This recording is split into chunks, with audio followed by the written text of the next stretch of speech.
House to house surveillance చేయడం, ప్రజల్లో అవగాహన కలిగించే ప్రయత్నం చేయడం, అదేవిధంగా ప్రతి ఇంటికి కూడా డాక్సీ దగ్గర నుంచి ఓఆర్ఎస్లు ఇవ్వడం, అంటే ప్రివెంటివ్ మెజర్స్ కూడా తీసుకోవడం జరుగుతూ ఉంది. ఇప్పటిదాకా మొత్తం 141 కేసులు వచ్చాయి. ఒక 68 కేసుల దాకా యాక్టివ్ కేసులు ఉన్నాయి ఇక్కడ జీజీహెచ్లో, ఇక్కడ క్యాంపులో కూడా. కానీ ఆందోళన చెందాల్సిన అవసరం లేదు. వాటర్ శాంపిల్స్ని మొదటి విడత జరిగిన వాటిల్లో అన్నీ కూడా నెగిటివ్ వచ్చాయి.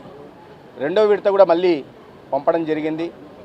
బ్యాక్టీరియాలజికల్, బయాలజికల్, మైక్రోబియల్ టెస్ట్ల కోసం పంపించడం జరిగింది. ఇవాళ ఆ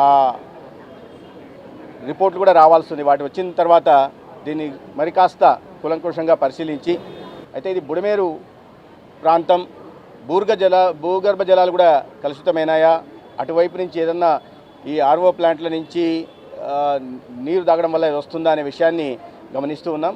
అయితే ఈ పరీక్షల రిపోర్ట్లు వచ్చిన తర్వాత వీటి మీద ఒక నిర్ణయం తీసుకొని దానికి తగిన విధంగా జాగ్రత్తలు తీసుకుంటాం.